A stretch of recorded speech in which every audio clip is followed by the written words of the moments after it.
První třetinu myslím, že jsme byli lehce lepší, bylo to takový spíš taktický, nikdo nechtěl udělat chybu, čekalo se na první gól, který jsme dali my, potom jsme udělali chybu my a myslím si, že i druhou třetinu Hodonín byl lepší na puku, rychlejší, ten gól asi si i zasloužili, ale kluci makali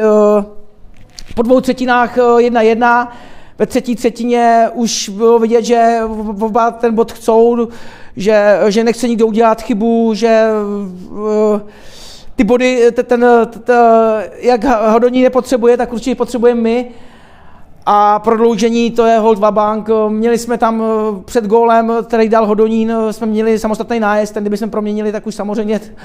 jsme ten druhý bod získali my, ale říkám, myslím si, že bod spravedlivý,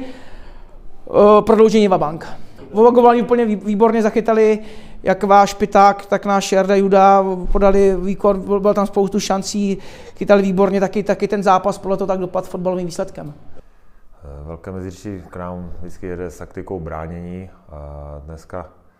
i celkem napadali, byli aktivní a pro nás to bylo docela nepříjemné, ale snažili jsme se s tím nějak zžít a diktovat tempo hry my, což se nám celkem dařilo, ale nepodařilo se nám první gól, což v dnešní sezóně je celá pravidlem, ale nevzdali jsme se a bojovali jsme dál a chtěli jsme, aby ten zápas prostě vypadal jak domácí zápas, co se nám nedařilo minulé kola. No a kluci tomu pořád věřili a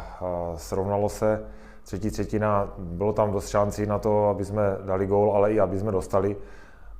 Byla remíza, v prodloužení jsme chtěli ten druhý bod prostě urvat a povedlo se. No a možná jsme si to vybrali poslední 3 zápasy, kdy jsme dali spoustu gólů, tak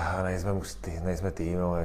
nejsme mužstvo, které dává každý zápas 5-6 gólů, co se nám podařilo minulé 3 zápasy a dneska přišel ten obligátní půst jako vždy, ale myslím si, že divákům se to muselo líbit, to utkání, opravdu bylo spousta šancí a